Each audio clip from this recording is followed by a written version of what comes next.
মা, নিজের প্রতি খেয়াল রেখো, ঠিক মতো খাবার খেও আর সময় মতো ওষুধ খেও। একদম কোনো বিষয় নিয়ে চিন্তা করো না, ঠিক আছে?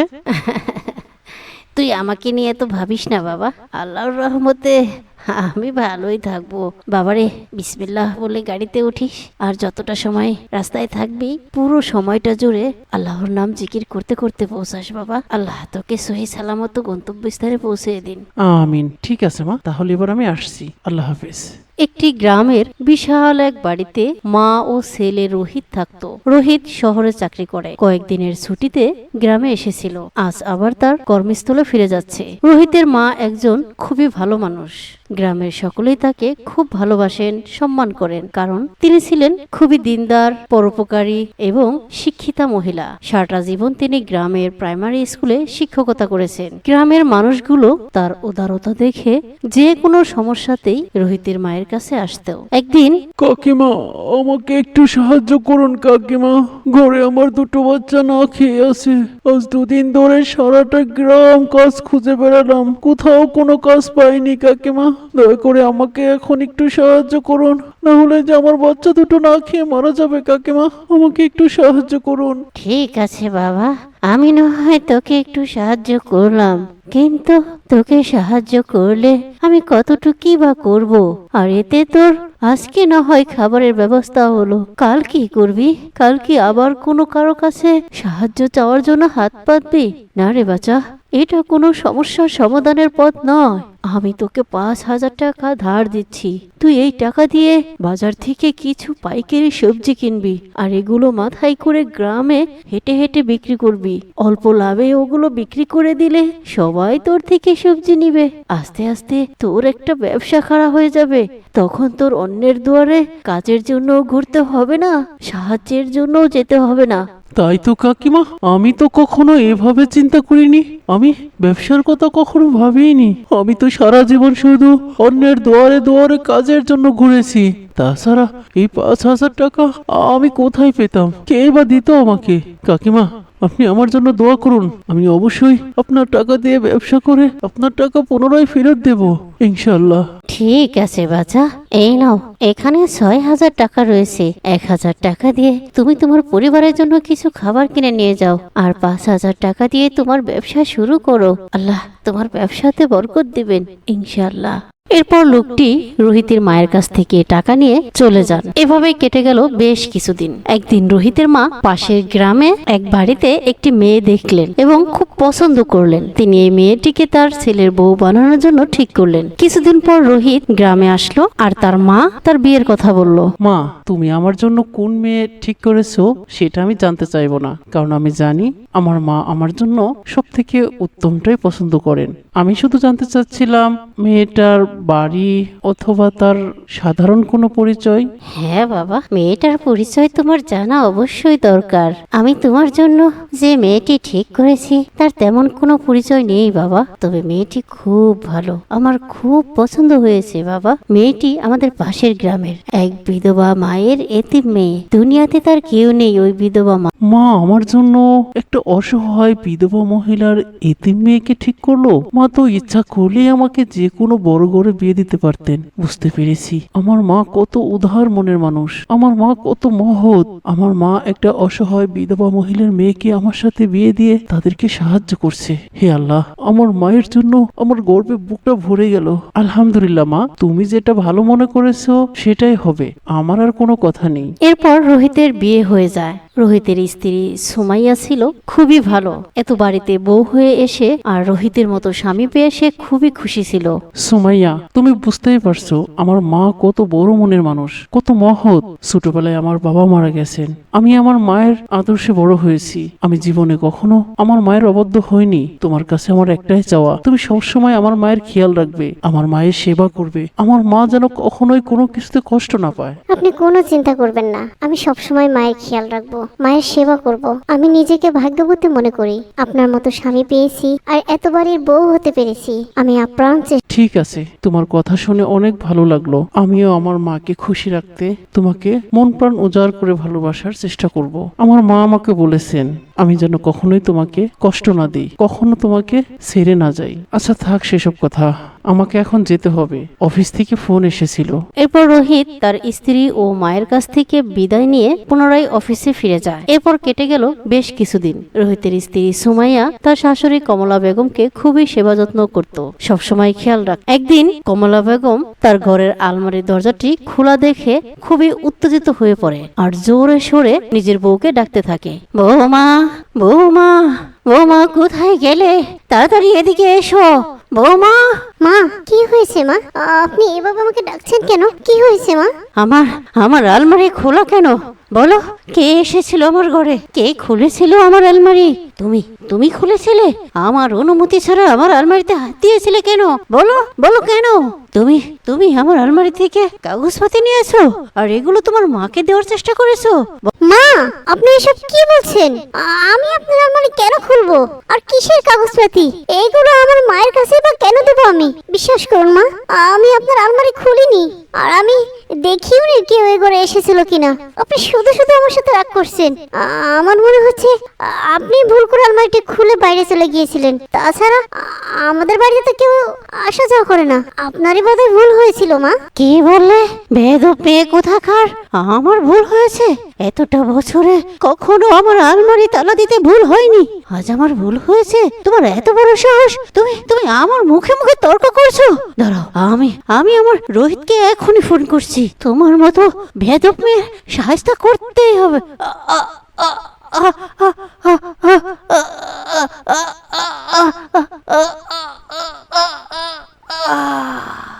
মা, মা, মা, কি হলো আপনার? মা, মা, কথা বলুন। মা, মা, কথা বলুন। মা, মা।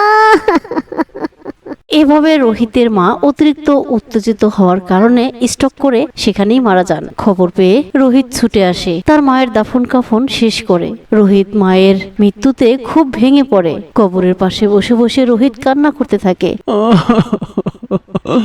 মা, তুমি আমাকে একা করে কেন চলে গেলে মা? এখন তো তোমার চলে যাওয়ার কথা নয় মা, তুমি আমাকে শখ করে বিয়ে দিয়েছো, আমার বাচ্চা কাচ্চা দেখার আগেই তুমি চলে গেলে মা। মা, বাবা রোহিত, কেঁদো না, কেঁদে আর কি হবে? মানুষ চিরদিন বেঁচে থাকে না। তোমার মার বয়স হয়েছিল, ওনার চলে যাওয়ার সময় হয়েছে। নিজেকে সামলাও রোহিত, তোমার মা অনেক ভালো মানুষ ছিলেন। আমাদের গ্রামের সবাই তোমার মায়ের প্রশংসায় মুখরিত। তোমার মা আমাদের গ্রামের একজন আশীর্বাদ ছিল। তোমার মায়ের হাতে আমাদের ছেলেরা মানুষ হয়েছে। তোমার মা আমাদের গ্রামের অসহায় মানুষদের কত সাহায্য করেছেন। তিনি খুবই ভালো মানুষ ছিলেন। এরপর রোহিত ঘরে ফিরে আসে আর তার স্ত্রীকে উল্টাপাল্টা অনেক কিছু বলতে থাকে। তুমি তুমি নিশ্চয় আমার মায়ের যত্ন নাওনি, আমার মায়ের সেবা করনি, আমার মায়ের সাথে তুমি নিশ্চয়ই খারাপ ব্যবহার করেছিলে, না হলে আমার মা তো দিব্যি সুস্থ ছিলেন। আমার মা কি করে মারা গেল? মা, বলো বলো, তুমি আমার মায়ের সাথে কি করেছো? বলো। ওগো, আপনি এসব কি বলছেন? আমি কেন মায়ের যত্ন নেব না? আমি কেন মায়ের সাথে খারাপ ব্যবহার করব? আমি তো সব সময় মায়ের কথা শোনার জন্য ভয়ে ভয়ে থাকতাম। বিশ্বাস করুন, আমি মাকে এতটুকু অবহেলা করিনি। আমি সব সময় মায়ের খেয়াল রেখেছি, কিন্তু উনি হঠাৎ করে উত্তেজিত হয়ে মাটিতে ঢলে পড়েছেন, আর তখনই ওনার মরণ হয়েছে। এভাবে রোহিত বেশ কিছুক্ষণ তার স্ত্রীর সাথে তর্ক করছিল। রোহিত আসলে তার স্ত্রীকে মন থেকে খুব একটা পছন্দ করত না, শুধু তার মায়ের ভালোবাসার কারণে, মায়ের মহত্বের কারণে সুমাইয়াকে বিয়ে করেছিল। কারণ রোহিত মনে মনে ভাবতো, আমরা এত বড় লোক, ইচ্ছা করলেই আমরা কোনো বড় ঘরের মেয়েকে বিয়ে করতে পারতাম। শুধু মায়ের সম্মানের জন্যই রোহিত সুমাইয়াকে বউ হিসেবে গ্রহণ করেছিল। এরপর তারা শুয়ে পড়ে, কিন্তু রাত যখন গভীর হলো তখন রোহিত স্বপ্নে দেখলো, না না, আমাকে বাঁচাও, না না, আমাকে বাঁচাও, আমাকে বাঁচাও, আমাকে বাঁচাও, আমাকে বাঁচাও, আমাকে বাঁচাও, আমি ভুল করেছি, না না, আমাকে বাঁচাও, আমাকে বাঁচাও, না, আমাকে বাঁচাও,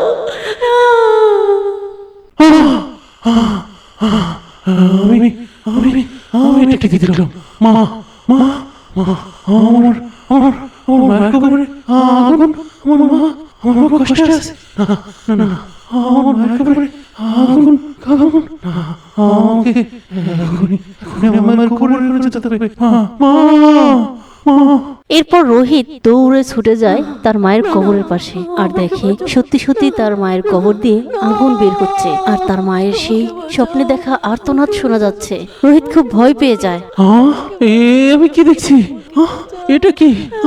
না না না, এ তো হতে পারে না। না, আমার মা তো অনেক ভালো মানুষ ছিল। আমার মায়ের কবরে আগুন? না না না, এটা কি করে সম্ভব? না, নিশ্চয়ই কেউ শত্রুপনা করে আমার মায়ের কবরে আগুন ধরে দিয়েছে। না না না। এভাবে রোহিত খুব ভয় পেয়ে যায়। সে হতবিম্ব হয়ে দৌড়ে ছুটে যায় মসজিদে আর ইমাম সাহেবকে ডেকে সব কথা খুলে বলে। বাবা রোহিত, আমরা সবাই তোমার মাকে চিনি, জানি। আমাদের চোখে কখনো তোমার মায়ের এমন কোনো গুনাহ বা ভুল দেখতে পাইনি, কিন্তু আল্লাহ ভালো জানেন, হয়তো ওনার কোনো এমন গোপন গুনাহ বা পাপ, অথবা কারো প্রতি কোনো জুলুম, অথবা কারো হক নষ্ট, এমন জঘন্যতম পাপ রয়েছিল, যার কারণে হয়তো ওনার কবরে এমন অবস্থা হচ্ছে। আল্লাহ ভালো জানেন। হুজুর, এ আপনি কি বলছেন? আমার আমার মা তো অনেক মহৎ মানুষ ছিলেন। আর আর আমার মায়ের যদি কোনো গোপন গুনাহ থেকেও থাকে, আমি এখন কি করব? কি করব? আমি তো দুটি চোখ এক করতে পারছি না। চোখ বন্ধ করলে আমি আমার মায়ের আর্তনাদ শুনতে পাচ্ছি। হুজুর বলুন, এখন আমি কি করব? কি করব? বাবা রোহিত, আমি তোমাকে কি বলবো আমি নিজেই বুঝতে পারছি না। আমার জীবনেও আমি এমন ঘটনা শুনিনি। আমার জীবনেও আমি কখনো এমন ঘটনার কথা শুনিনি। আমি নিজেই হতবিম্ব। তবে আমি তোমাকে ছোট্ট একটি পরামর্শ দিতে পারি। তুমি গভীরভাবে চিন্তা করো, প্রয়োজনে খোঁজ খবর নাও, খুঁজে খুঁজে বের করো জীবনের কোন কাজে কোথায় তোমার মায়ের সেই পাপটুকু লুকিয়ে আছে। তুমি খুঁজে বের করো আর সেটা শনাক্ত করে প্রায়শ্চিত্ত করার চেষ্টা করো। সন্তান হলো প্রত্যেক বাবা মার আল্লাহর দেওয়া সবচেয়ে বড় নিয়ামত। হয়তো তোমার কোনো কাজের কারণে তোমার মার আত্মা শান্তি পেতেও পারে। আল্লাহ তাকে মাফ করলে করতেও পারেন। তুমি খুঁজে বের করো বাবা, কোথায় আছে তোমার মার সেই গোপন পাপ। হুজুর, আমার মাকে গ্রামের সবাই এত সম্মান করে, এত ভালোবাসে। আমার মা এত মহৎ ছিলেন। এখন আমি কি করে কার কাছে জিজ্ঞাসা করব মায়ের এই গোপন পাপের কথা? এটা কি করে সম্ভব হুজুর? হে আল্লাহ, তুমি আমাকে পথ দেখাও আল্লাহ। ইহদিনা সিরাতাল মুস্তাকিম, ইহদিনা সিরাতাল মুস্তাকিম, ইহদিনা সিরাতাল মুস্তাকিম। এরপর রোহিত ফজরের নামাজ পড়ে সকালবেলা পুনরায় মায়ের কবরস্থানে যায় আর সেখানে দাঁড়িয়ে সূরা ফাতিহা পড়তে থাকে। রোহিত খেয়াল করে তখনও তার মায়ের কবর দিয়ে দোয়া বের হচ্ছিল। রোহিত তার মাকে এতটাই ভালোবাসে যে স্বপ্নে দেখা মায়ের আর্তনাদ সে কোনোভাবে ভুলতে পারছে না। সর্বক্ষণ তাকে অস্থির করে রেখেছে। সে সব সময় মায়ের জন্য দোয়া করছিল আল্লাহর কাছে। দিনের বেলাও যখন চোখ বন্ধ করে তখনও রোহিত তার মায়ের আর্তনাদ শুনতে পায়। রোহিত না পারছে কারো সামনে বলতে, না পারছে স্থির থাকতে। সে একেবারে পাগলের মতো হয়ে যায়। এভাবে কেটে গেল কয়েকটা দিন। একদিন রোহিত এশারের নামাজ পড়ে ঘরে ফিরে দেখে তার স্ত্রী সুমাইয়া ঘরে নেই।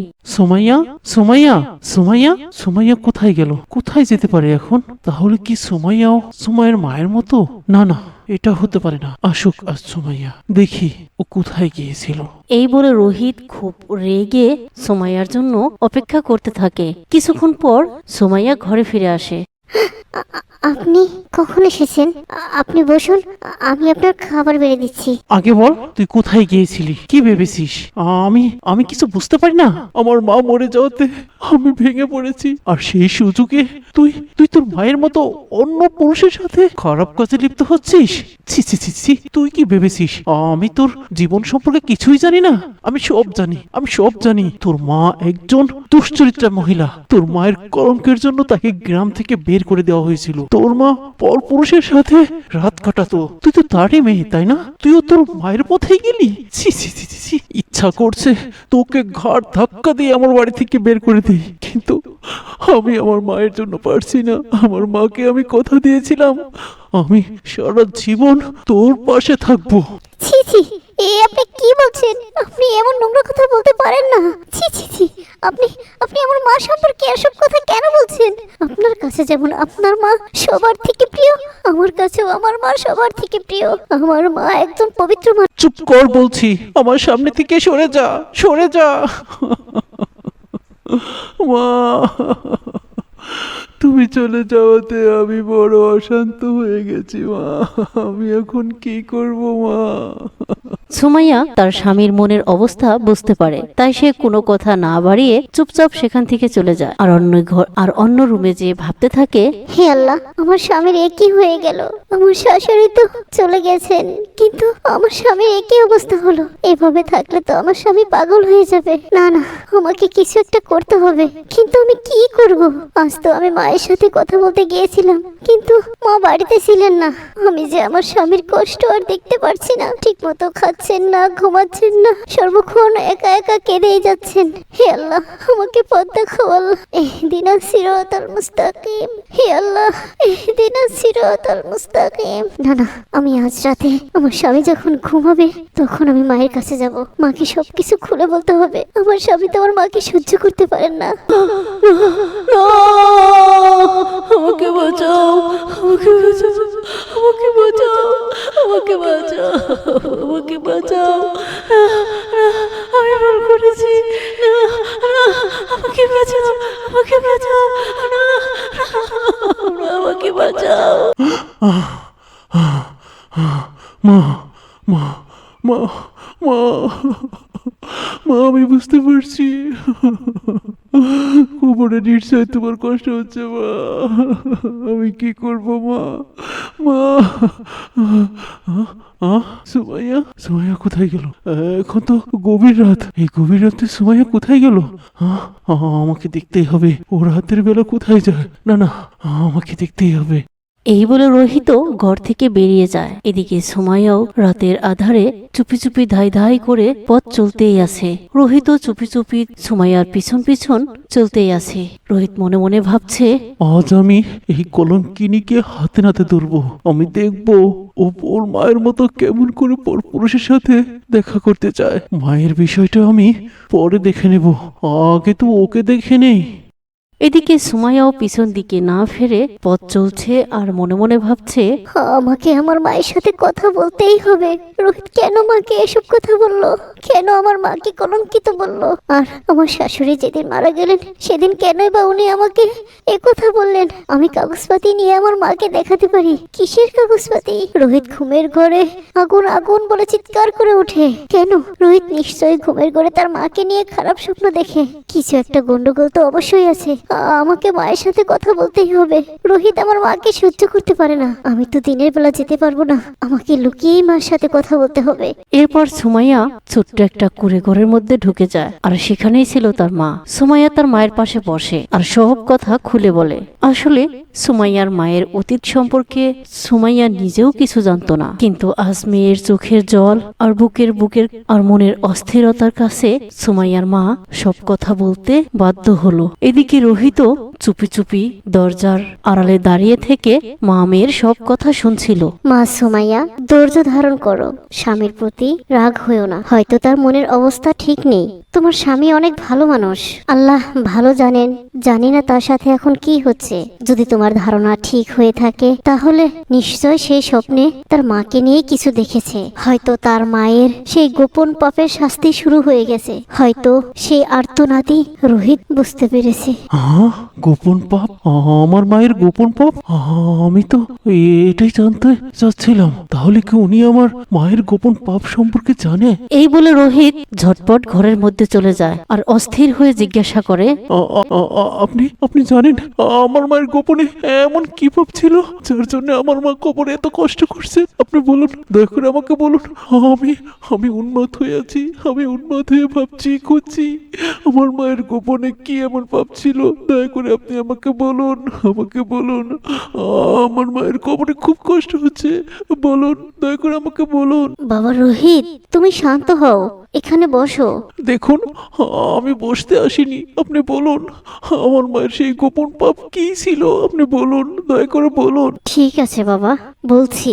আসলে সে অনেক দিন আগের কথা। তোমার মা ছিলেন আমার ভাবি, আর আমি হলাম তোমার ফুপি, একমাত্র ফুপি। কি বললেন? আপনি আমার ফুপি? হ্যাঁ বাবা রোহিত, আমি তোমার ফুপি। তুমি আমাদের যেমনটি দেখছো, যেমনটি জেনেছো, আমরা তেমন নয় বাবা। সুমাইয়া যখন পেটে, তখন সুমাইয়ার বাবা ব্যবসায় অনেক লস হয়। আমাদের বাড়ি ঘর সবকিছু নিলামে উঠে যায়। ব্যবসায় লোকসান সহ্য করতে না পেরে সুমাইয়ার বাবা স্ট্রোক করে মারা যায়। আমি খুব অসহায় হয়ে পড়ি। আমি তোমাদের বাড়িতে তোমার মায়ের সাথে থাকতে শুরু করি। তোমার মা ছিলেন শিক্ষিতা, তিনি স্কুলে শিক্ষিকার চাকরি করতেন, আর আমি ছিলাম মূর্খ, সহজ সরল। সারাদিন তোমাদের বাড়ির সব কাজ করতাম। এরপর সুমাইয়ার জন্ম হলো। তুমি তখন খুব ছোট। আমি তোমাকে আর সুমাইয়াকে দুজনকে দেখাশোনা করতাম। তোমার মা সারাদিন স্কুলে থাকতেন, আর তোমার বাবা শহরে চাকরি করতেন। হঠাৎ একদিন তোমার বাবা রোড অ্যাক্সিডেন্টে মারা যান। তোমার মা খুব বিচক্ষণ ছিলেন। কিছুদিন পর উনি কি একটা ছবি জমার ঝামেলা দেখিয়ে একটা দলিলের মধ্যে আমার টিপ সই দিতে বলেন। আমি তাকে খুব সম্মান করতাম, বড় ভাবি তার প্রতিটা কথা মান্য করতাম, কিন্তু বুঝতে পারিনি উনি আমার জীবনটাকে নরক বানিয়ে দিবেন। এভাবে প্রতারণা করে আমার বাবার বাড়ির হক আমার কাছ থেকে ছিনিয়ে নেয়। শুধু তাই নয়, সুমাইয়া যখন খুব ছোট, তখন রাতের বেলা গ্রামের এক লোককে টাকা দিয়ে আমার বিছানায় শুয়ে দেয়। আমি ঘুমেছিলাম, বুঝতে পারিনি কিছুই। ঠিক তখনই গ্রামের মানুষগুলোকে ডেকে এনে সবার সামনে আমাকে কলঙ্কিত করে, বলে আমি তার সাথে খারাপ সম্পর্ক করেছি। আমাকে কলঙ্কিত করে, সকলের সামনে আমাকে লাঞ্ছিত করে, গ্রামের সবাই আমাকে দূর দূর করে গ্রাম থেকে তাড়িয়ে দেয়, বলে এমন দুশ্চরিত্রা মেয়ে যদি এখানে থাকে আমাদের গ্রামের দুর্নাম হবে। তারপর দেখি আমি এই গ্রামে চলে আসি। আপনি আপনি আমার মাকে ক্ষমা করে দিন ফুপি। আমার মায়ের পাপের শাস্তি আমার মা পাচ্ছে। আর শুধু তাই নয়, আমি আমার মায়ের ভুলের কষ্টের ভাগী হয়ে আছি। আমি প্রতি রাত্রে স্বপ্নে দেখছি আমার মা আর্তনাদ করে কান্না করছে, আমার মায়ের কবরে আগুন জ্বলছে। আপনি আমার মাকে ক্ষমা করে দিন ফুফি।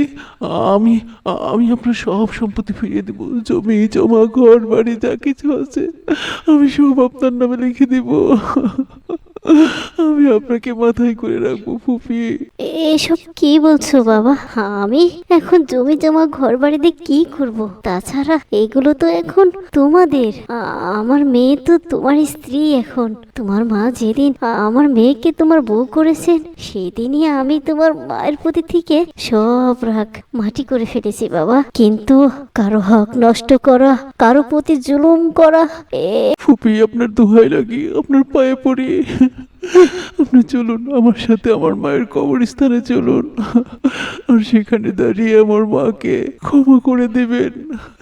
আল্লাহর কাছে দোয়া করবেন আল্লাহ পাক যেন আমার মাকে মাফ করে দেন। ফুপি চলুন ফুপি, আমি সারা জীবন আপনার আর আপনার মেয়ের গোলাম হয়ে থাকবো। আপনি আমার মাকে ক্ষমা করে দিন, আমার মাকে ক্ষমা করে দিন ফুপি। ঠিক আছে বাবা, চলো আমি তোমার মায়ের কবরে জিয়ারত করতে যাব। এরপর রোহিত, তার স্ত্রী সুমাইয়া ও তার মা তিনজনে রোহিতের মায়ের কবরের সামনে যায়, আর সেখানে দাঁড়িয়ে তারা সূরা ফাতিহা পড়ে আর আল্লাহর কাছে দোয়া করে। আলহামদুলিল্লাহ, হে আল্লাহ, আপনি ওনাকে মাফ করে দিন। আমি সারা জীবন কষ্ট করেছি, ধৈর্য ধারণ করেছি। যদি এই কষ্ট আর এই ধৈর্য ধারণ আপনার পছন্দ হয়ে থাকে আল্লাহ, আপনি ওনাকে মাফ করে দিন, ওনার কবরের আযাব মাফ করে দিন। আমি মজলুম, আমি অসহায়, আমি গুনাহগার। হে আল্লাহ, দুনিয়াতে যা কিছু ভুল হয়েছিল তার জন্য আমি ওনাকে মন থেকে মাফ করে দিলাম, আমার দিল পরিষ্কার করলাম। আপনি দয়া করে মেহেরবানি করে ওনাকে মাফ করে দিন, ওনার কবরের আযাব মাফ করে দিন আল্লাহ। আপনি রোহিত আর আমার মেয়ে সুমাইয়াকে সুখী করুন, ওদের সংসার জীবন শান্তিময় করুন, আমিন। এভাবে সুমাইয়ার মা রোহিতের মায়ের জন্য আল্লাহর কাছে দোয়া করে। এরপর থেকে রোহিত তার স্ত্রী সুমাইয়া ও তার মাকে নিয়ে নিজের বাড়িতে চলে আসে, আর সুমাইয়ার মাকে শাশুড়ি নয়, নিজের মায়ের মতো সম্মান ও ভালোবাসতে থাকেন। তার হক, জমি, সম্পদ যা কিছু ছিল রোহিত সবকিছু সুমাইয়ার মাকে লিখে দেয়। সবসময় শাশুড়িকে নিজের মায়ের মতো সেবা যত্ন করতে থাকে। এরপর থেকে আর কখনোই রোহিত স্বপ্নে তার মায়ের আর্তনাদ শুনতে পেত না, তার মায়ের কবরে আগুনও দেখতে পেত না। রোহিত সকাল বিকাল তার মায়ের কবরে গিয়ে সূরা ফাতিহা পাঠ করত আর তার অন্তর প্রশান্তিতে ভরে যেত। এভাবেই সে তার স্ত্রী ও শাশুড়িকে নিয়ে সুখে শান্তিতে বাস করতে লাগলো।